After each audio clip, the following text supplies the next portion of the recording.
Gagawa tayo ng professional website.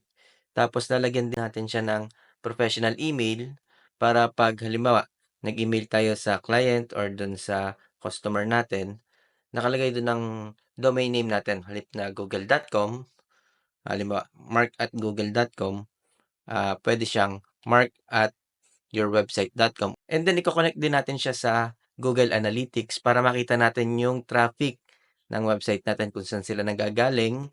Halimbawa sa SEO or sa advertisement, sa social media or sa emails nanggagaling yung customers natin or yung visitors natin. Papakita ko rin kung paano i-connect sa Microsoft Outlook yung professional email natin. Meron tayong 11 steps on how to build professional or business website.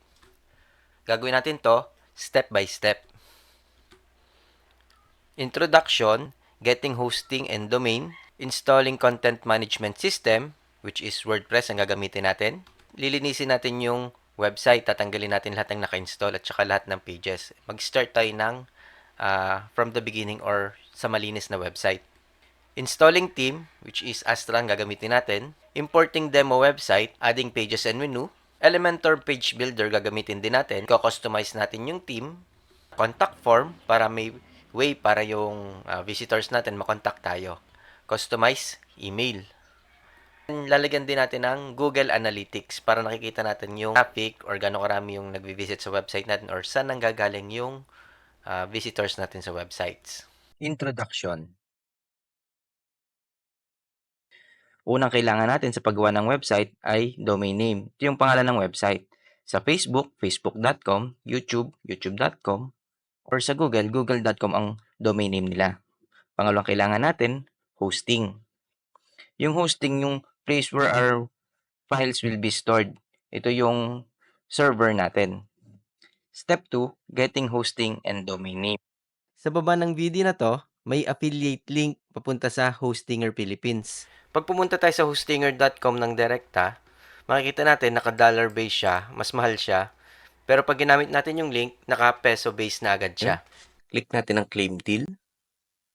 Siya, premium, most popular. 109 pesos per month. Okay, ito yung features niya.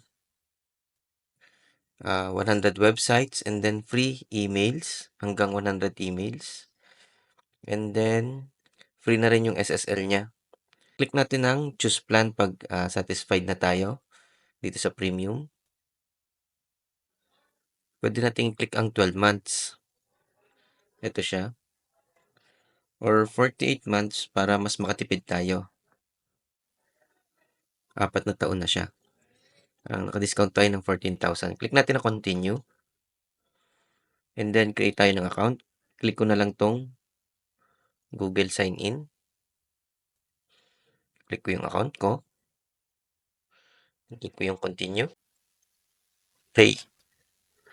Dito, ito yung estimated total natin. Sa billing, fill up lang natin or click natin ng continue.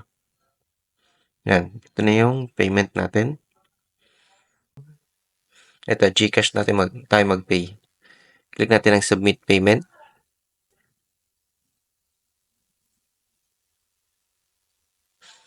Okay. Ito siya. Continue with GCash. Scan ko lang tong QR code na to. Sa GCash. Ito na, nakaready na. Okay.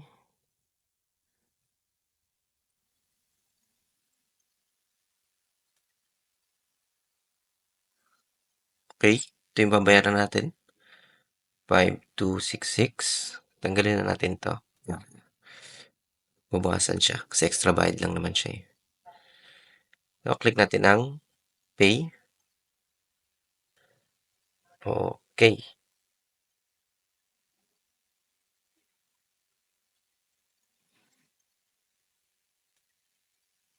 Try na lang natin. Yan. May account na tayo sa Hostinger.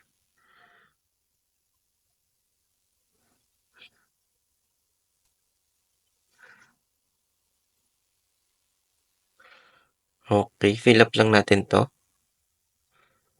At lang next. For myself. Natin naman. Skip na lang natin. Baka madami pa eh. Create website na lang. Dito, click na lang natin siguro ang skip. Ito, yung free domain name natin. Lagay lang natin kung anong domain name ang gusto natin.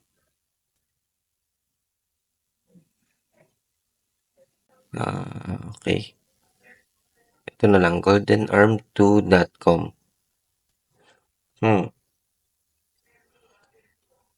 Ito nakalagay dito, free for 1 year. Ito, goldenarm2.com. Itong domain name na gusto ko. And then, click natin ang next. Free naman siya. Yeah. Sunod, register natin yung domain natin na bago, goldenarm2.com. Natin ang next step. Dito kasi, bigyan natin ng Batangas. Taga Batangas, yung nagpapagawa sa akin ng website. Okay, click natin ang finish registration. Okay. Meron na tayong hosting, meron tayong domain.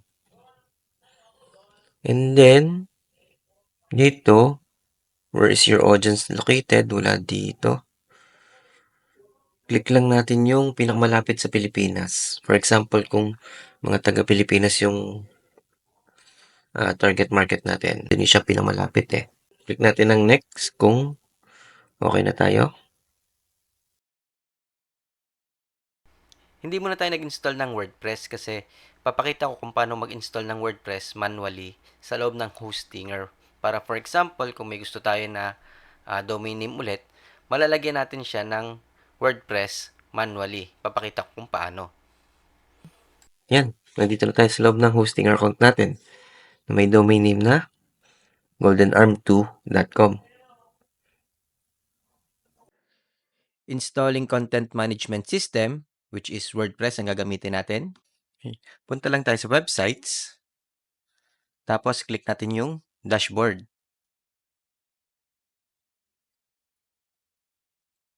Okay. Sunod, punta tayo sa websites. And then, click natin itong auto installer.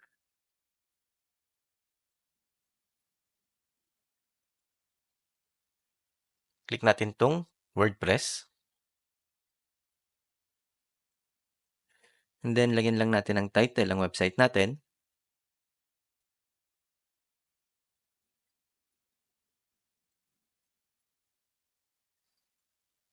And then, check natin kung tama ang nakalagay. And then, lagyan natin ng password. Check natin ito. Huwag na natin galawin yan. Then, click natin ang install. Okay, ganun kadali. May WordPress na yung website natin. Yung goldenarm2.com. Refresh lang natin. Ito na siya. And then, i-edit pa natin yan.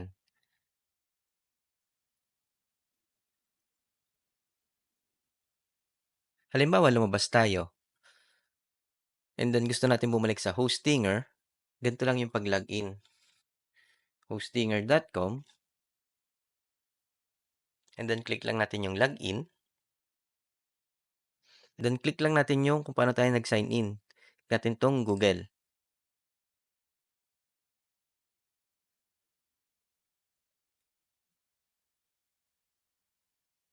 Okay. Mapupunta tayo sa loob ng Hostinger. Halimbawa naman sa WordPress dashboard, punta lang tayo sa domain name natin, /login. Mapupunta siya sa WordPress login and then click natin to. Login. Okay. Nandito na tayo sa WordPress dashboard natin. Step 4, cleaning up everything. Mag-start tayo sa malinis na website. So, walang laman. Dito sa WordPress dashboard natin, punta tayo sa posts, all posts. Meron ditong isang post. Click natin ang trash. And then trash. Delete permanently. Punta naman tayo sa pages, all pages. Ito, privacy policy. Trash natin.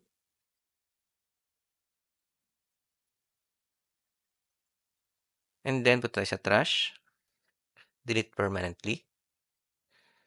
Sunod, punta tayo sa plugins. Installed plugins.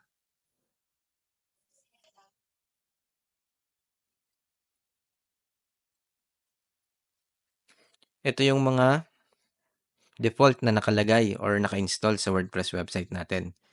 Click lang natin to. Block actions. Deactivate. Apply.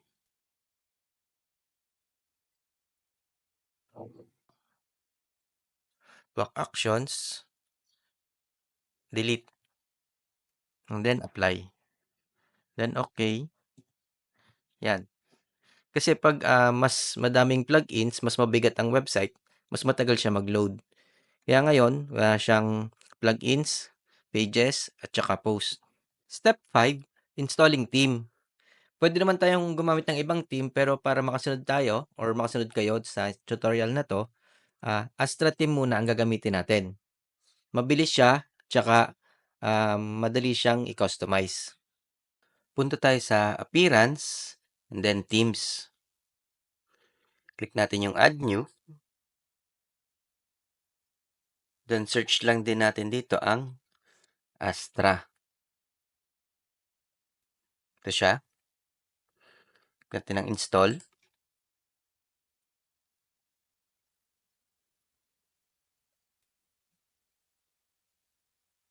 And then activate.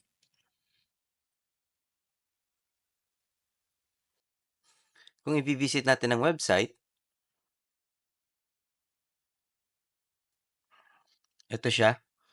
Walang laman. Kaya ang gagawin natin, mag-import naman tayo ng demo website. Para magawa yon, dito tayo sa step 6. Import demo website gamit ang Templately. Punta tayo dito sa plugins and then add new plugin. Search lang natin dito ang Templately. Yung spelling pala. Okay. Ito siya. Click natin ang install now and then activate.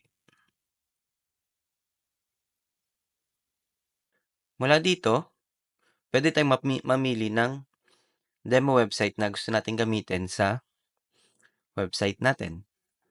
For example, ilagay ko dito ay construction.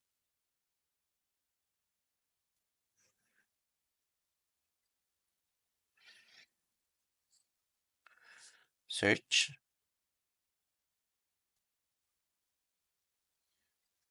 Meron dito may mga bayad and then meron din siyang libreng templates. Ito mukhang okay to. Click natin. Free naman siya.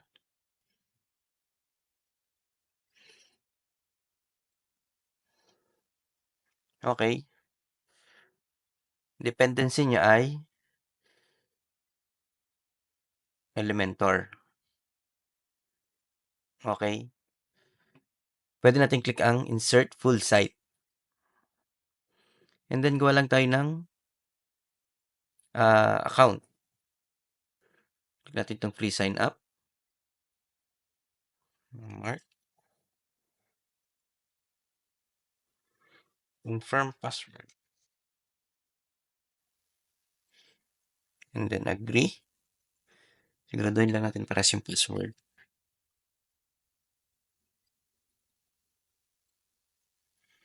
Okay, click natin yung sign up. Email address at gmail.com. Sign up.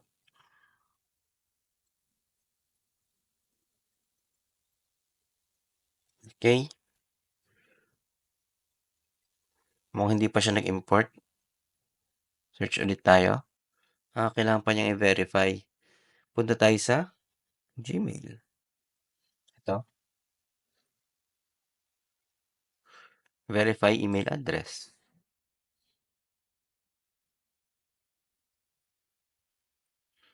Okay. Na-verify na siya.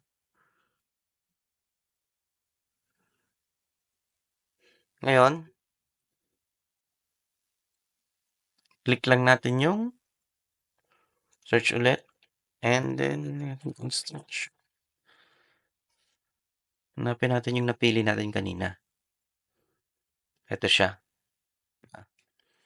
Click lang ulit natin ulit.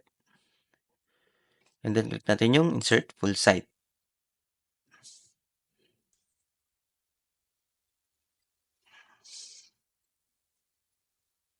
Okay. Ito magiging itsura ng website natin. And then dito, ngayon lang natin ang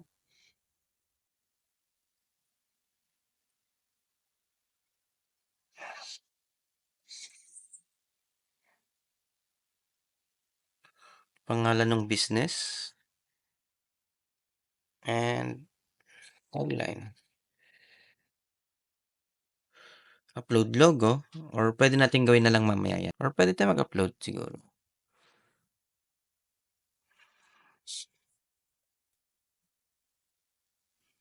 Hmm,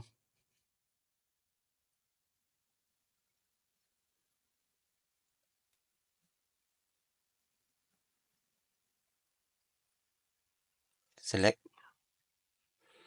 Ayun ang logo. Nag-appear na doon. Then, click natin ang next. Color.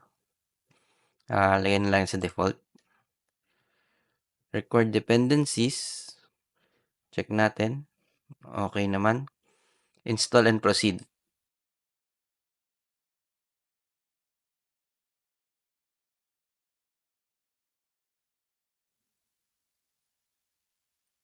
Okay. Pwede natin click tong visit your website.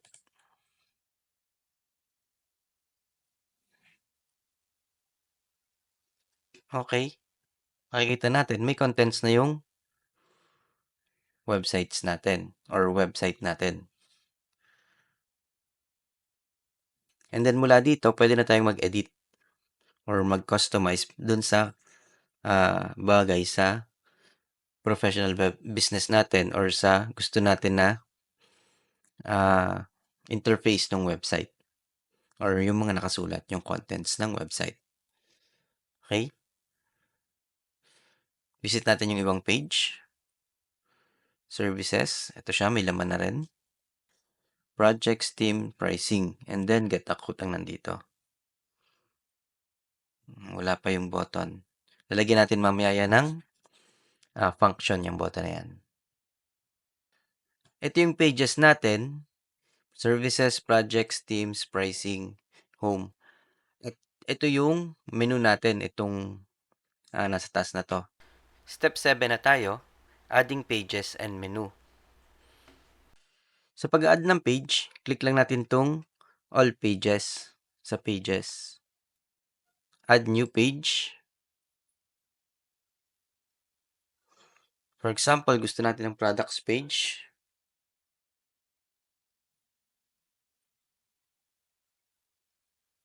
And then publish. Okay, and then balik na ulit tayo. Ito na siya. Tapos, halimbawa, gusto natin ng contact page or contact now.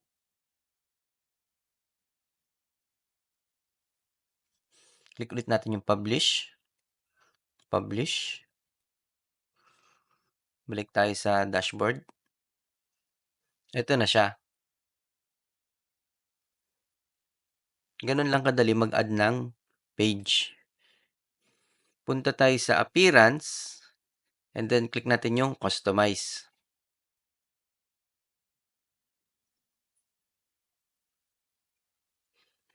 Ito yung menu natin. Kung gusto natin ilagay sa menu yung ginawa nating page, Punta lang tayo sa menus, artisan menu, and then click natin yung add items. Halimbawa, tanggalin natin tong themes, tsaka tong pricing, and then add natin tong contact now, tsaka products page. Yan. And then gusto natin nasa baba tong contact now or nasa dulo. Yan. Yan ang itsura niya. And then pag okay na tayo, click lang natin yung publish. Balik tayo dito. Ito yung homepage natin. Ito yung mga nakasulat sa kanya. Yan. Yan yung default na nasa template. Ngayon, gusto natin baguhin siya para yung mga nakasulat ay yung tungkol sa business natin or dun sa kung para saan yung website natin or kung anong gustong makita natin ng visitors. Kung anong gustong makita natin ng visitors. Tama ba? Ayun, kung anong nakasulat. Yan. Tsaka yung mga images, syempre. Step 8, i-customize na natin yung content ng page natin or ng pages natin using Elementor Page Builder. Para ma-edit yung page or yung laman ng page, punta tayo sa Pages, All Pages, and then ito yung homepage natin. Click lang natin itong Edit with Elementor.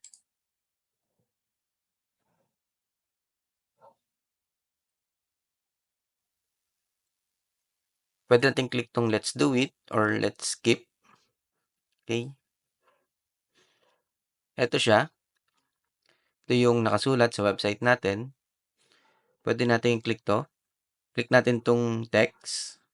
We are always ready to shine. Or then, edit natin dito sa left side. Halimbawa, all you need to build a structure siguro. Structure with quality materials. Yan. Ganun lang. Kiklik lang natin yung text. And then, babaguhin natin yung nakasulat dito sa left side. Okay? Example, ano bang mga materials ang pang-construction? Rebars, sand, aggregates, and cement. Yan. Space. Okay? For example, yan yung materials na susupply ng company natin or nung website natin. Yan. Ganun lang. Click lang tapos edit sa left side. And then itong image, halimbawa gusto nating paltan. Right click lang natin. And then edit section. Tayo sa style. And then ito yung image. Halimbawa, gusto natin ng sarili nating image. Click tayong select file. For example, ito. Open.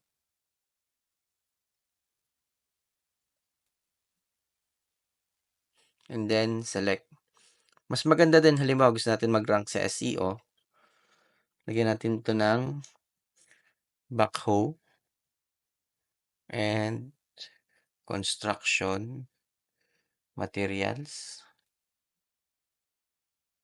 Or yung mga keywords na tingin natin ay related dun sa website natin para malaman ng Google na or ng search engine na tungkol dun yung image na to, and then possible din na mag-rank siya sa Google Images. description, Golden Arm Construction, heavy equipments.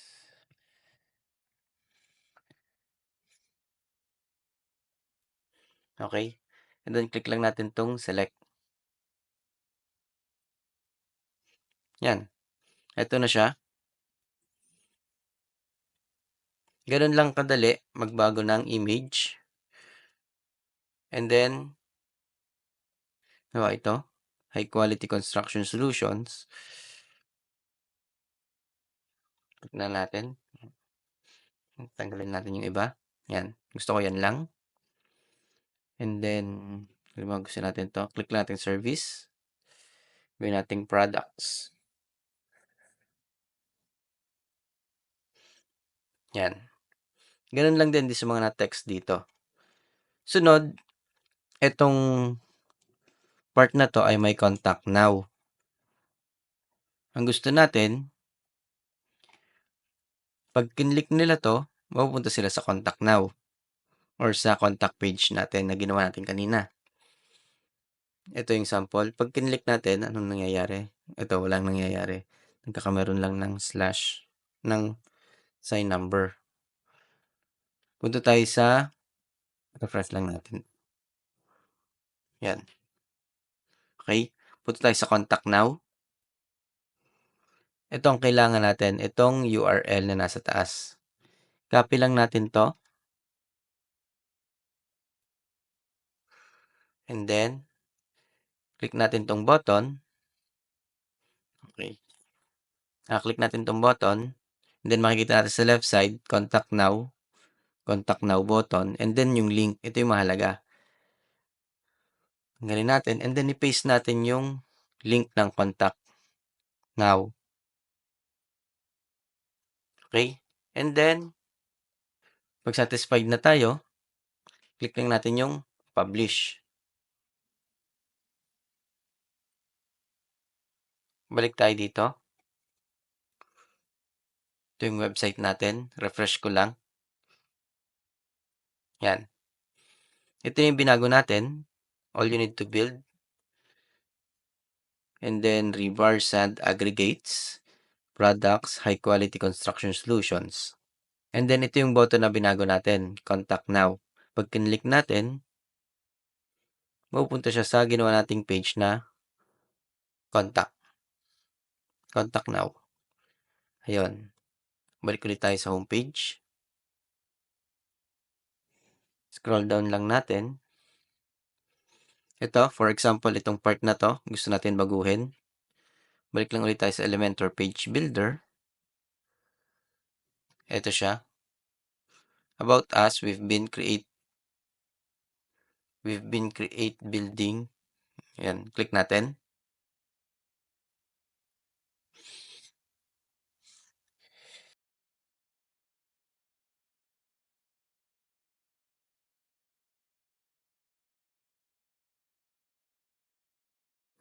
Click lang natin and then babaguhin lang natin dito. Okay? And then, ganun din dito sa description. For example, itong image na to, gusto kong baguhin.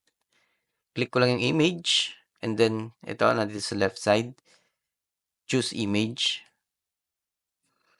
And then, upload file. Select file. Okay? For example, itong image na to, or itong barko. Ito, barko na lang. Click natin ng open. Okay? Na-upload na siya. And then, lagyan lang natin ng alt text ulit. Barging equipments of Golden Arm. And then, description, we deliver via barge and sea. For example, ganyan ang gusto natin description. Ano man ang ibig sabihin yan. Select. Okay, yan na siya.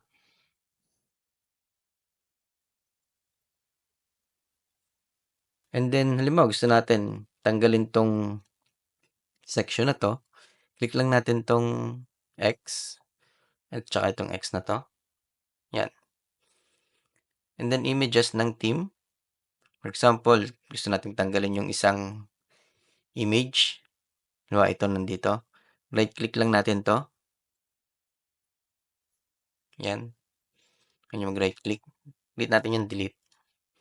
Wala na yung image. Kung gusto naman natin tanggalin 'tong section na 'to, ito lang, click natin 'to, edit column, right click lang. Nawala. Right click, then delete. Ayan, wala na yung image. And then kung gusto natin yung buong section na 'to, buong itong tatlong 'to, magkakasabay, ito lang nasa taas. Click natin 'tong X. Wala na siya. Ayun, gano'n lang kadali ang paggamit ng Elementor. 'Pag satisfied na tayo, click lang natin yung publish. Then click natin 'tong preview change. Oh. Nandito na yung mga binago natin.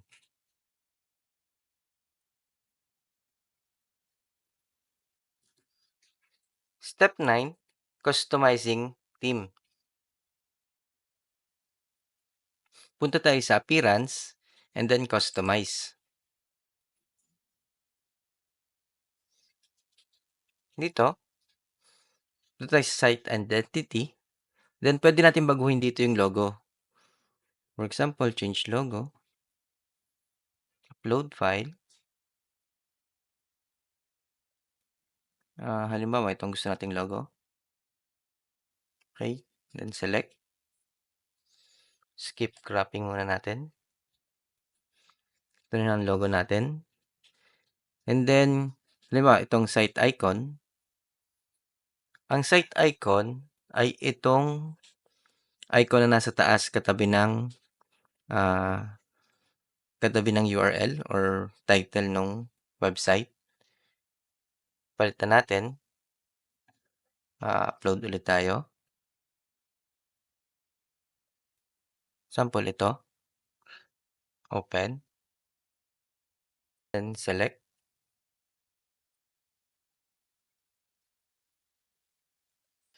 Kailangan pala square. Pero for the sake of the example, ito na yan. Okay na yan.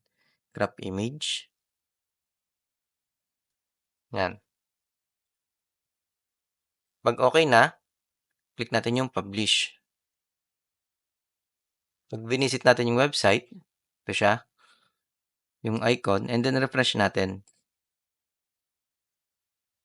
Yan. Nagbago na yung site icon niya at saka yung logo natin na binago. Dito, kung mapapansin natin, konti lang yung options natin. Para mabago to, click natin tong dashboard ulit. Sa appearance, themes. And then ibalik lang natin tong Astra. Click natin ang activate kasi Hello Elementor yung theme niya ngayon. Balik lang natin sa Astra. Activate natin. And then, punta ulit tayo sa appearance and then customize. Okay. Makikita natin, pag Astra theme ang gamit natin na theme, ay mas madami yung options natin para ma-customize yung website natin. Okay, since maraming option, tingnan natin ang mga options dito. Ito, pwedeng baguhin natin yung typography, colors, containers, buttons, scroll to top, block editor, and miscellaneous. Pwede natin explore yan at our free time. Hindi naman natin gagawin ngayon. Medyo madami siya eh. Dito sa ilalim, may nakalagay dito na footer. Ito nakalagay dito, Artisan, Contact Now. Pag pinlik natin, wala siyang page na pinuntahan na iba. And then privacy policy, help and support. Baguhin natin tong footer menu na to. Punta ulit tayo sa dashboard. Since part siya ng Templately, nasa Templately siya. Click natin ang template library. Wala siya dito. Ito, Team Builder. Ito, nandito siya. Yun ay footer. Click natin yung Edit with Elementor. Ito, nakalagay dito Contact Now. Gusto natin mapunta sila sa contact page kapag kinlik na yung Contact Now. Punta tayo sa goldenarm2.com and then click natin yung Contact Now. Ito siya. Ito yung link na kailangan natin. Copy natin. Copy. And then, i-paste natin dito sa URL. Okay, para pag kinlik nila to, punta sila sa contact page. And then, katulad sa paggawa natin sa pages, ganito rin. Pag-edit dito sa footer natin. Kiklik lang natin dito. And then, edit natin dito sa left-hand side. Contact now. Yan. Let's work together. Halimbawa, palitan natin ng build your project now. Yan. And then, ganun din dito sa description. For example, this is the description. Okay? And then ito, halimbawa gusto nating tanggalin to.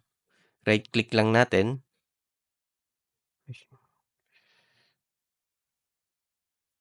And then delete. Yan. And then itong menu rin na to, click na lang natin tong X na to. Yan. And then pag okay na, satisfied na tayo, click lang natin yung publish.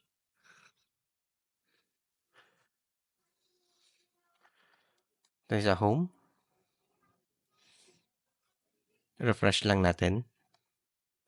And then pag ni-scroll down natin, ito na yung footer menu natin. Then click natin yung contact now. Pupunta sila sa contact page. Okay? And then ganun din sa header. Ito yung header natin. Sakop din siya ng templately na in-install natin. Balik lang tayo doon. And then ito yung header. Click natin yung Edit with Elementor. Ito siya. Ito yung get code. Click lang natin. Kung gusto natin, mapunta ulit sa contact page. Paste lang ulit natin dito yung URL ng contact page natin. Okay? Para pag may nag-click, punta sila sa contact page.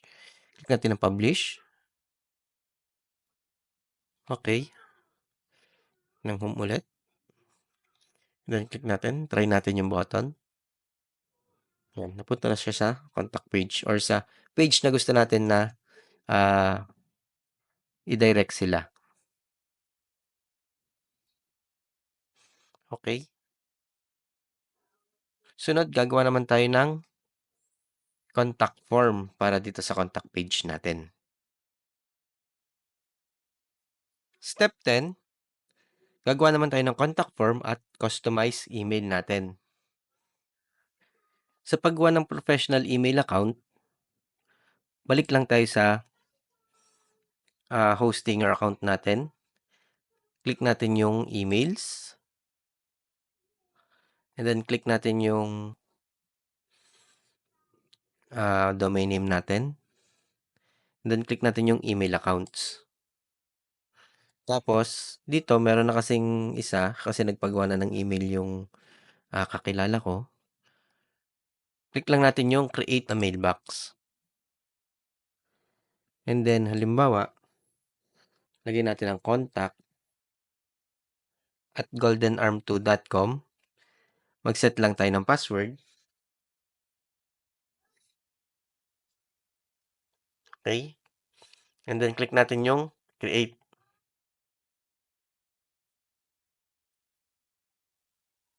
Yan.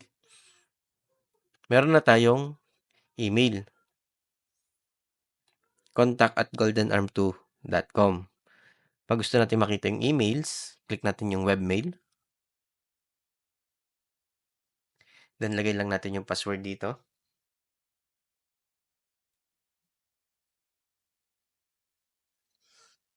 Then, click natin ng login.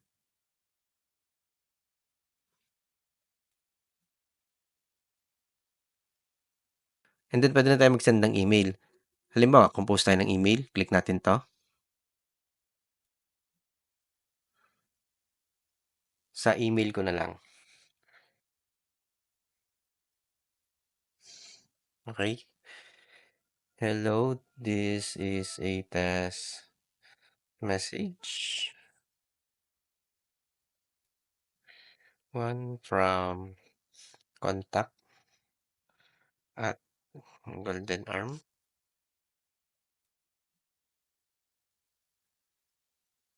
Okay. And then, click natin ng send. Subject field. Then, test email. And then, click natin ng send.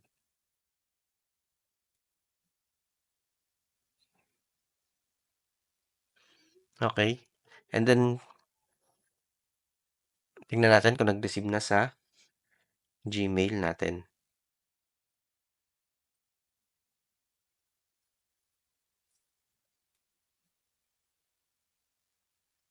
Yan. Nandito na siya.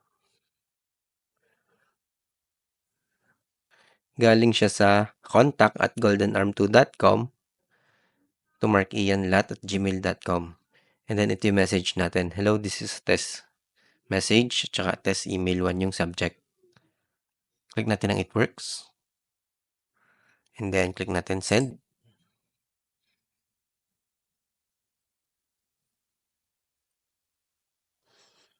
Okay. Balik tayo sa Hostinger. Refresh lang natin. Ito na siya. It works. From markianlat@gmail. Sunod, maglalagay naman tayo ng contact form dito sa contact page natin. Para magawa yon, click lang natin ang plugins, add new plugin. And then search lang natin dito ang contact form 7. Ito, 10 million plus active installs. Click natin ang install now.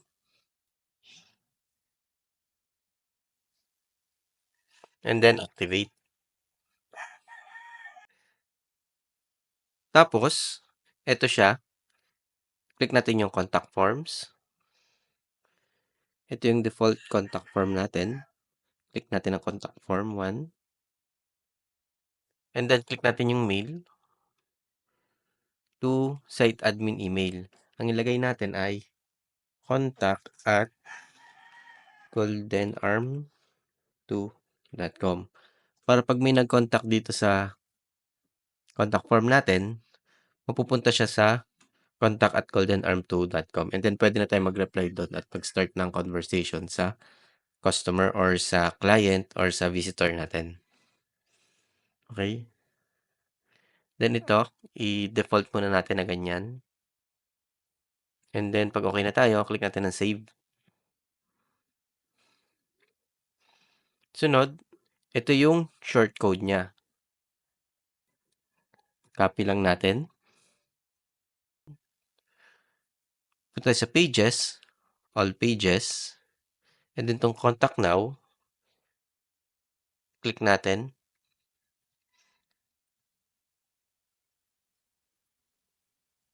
And then, click natin yung edit with Elementor. Sunod, nilagay natin dito yung contact form natin. Search lang natin dito ang short code. Ito siya. Drag lang natin. Paste natin dito yung short code natin na kinapi. Yan, ito na siya. And then, lagay natin sa advance.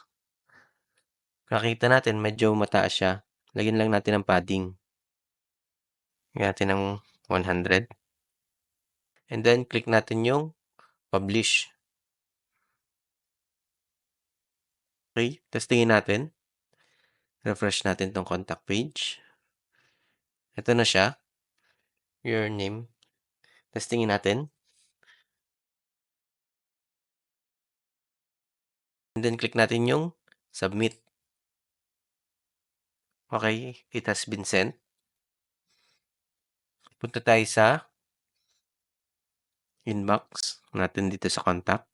And then, refresh lang natin. Punta tayo dito. Nandito, napunta sa junk. Click natin. Ito na siya. Click na natin yung not junk para yung sa susunod na mga email galing doon, hindi na mapupunta sa junk. Ito na yung message natin galing doon sa website. Hello, this is the test message 2. Test message 2. Okay? And then, pag nag-reply tayo, magre-reply tayo dun sa email na nilagay na. Hello. And then, send.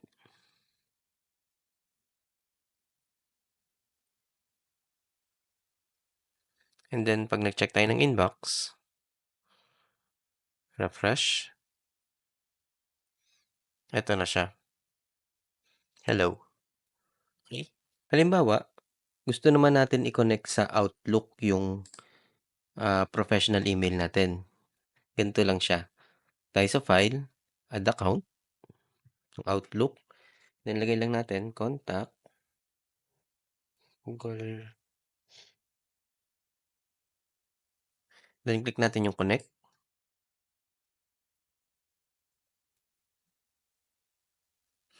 And then, click lang natin itong IMAP. Tapos, punta tayo sa Hostinger. Kanina nasa email account tayo. Punta lang tayo dito sa Connect App and Device. Siya. Ito yung IMAP niya. Click lang natin to or copy. Ito para makopy. Tapos, balik tayo sa Outlook. Paste lang natin. Ang port niya ay 993. Palitan lang natin ng 993. Tapos, encryption, SSL, TLS. And then, pwede natin click to. And then, sa outgoing mail, port 25. Check natin. Outgoing server, ito siya. SMTP. Click natin to para makopy.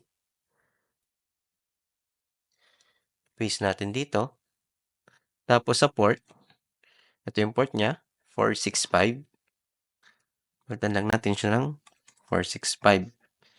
And then, SSL. And then, click din natin to. And then, click natin ng next. Password, yung password na sinet natin kanina. Connect natin. Okay, successful siya. Click natin ng done. Okay. Ito na yung Outlook natin na may contact@goldenarm2.com. Okay, nandito na rin yung mga messages natin. Then, pwede na siya makareceive ng message galing sa website, or pwede na rin tayo mag-send ng message galing dito sa Outlook as contact@goldenarm2.com. Step 11, Google Analytics. Punta tayo sa plugins, add new plugin. Search naman natin dito ang Google Site.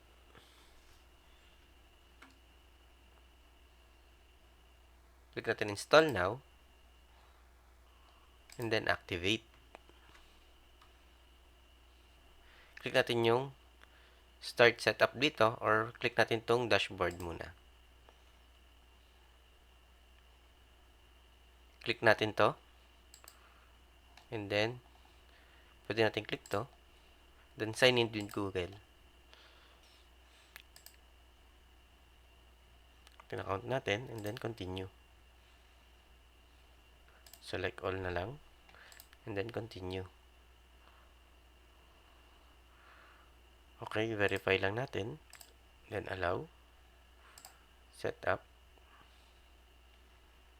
And then next. Okay. Click natin yung create account.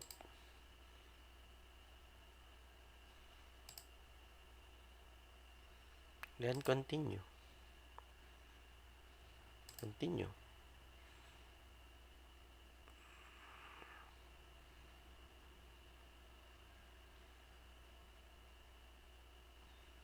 Okay, ganun kadali. May analytics na yung website natin.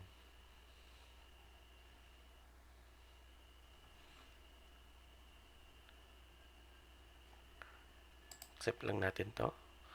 Accept, accept, accept. And then, I-accept lang. And then, go to my dashboard.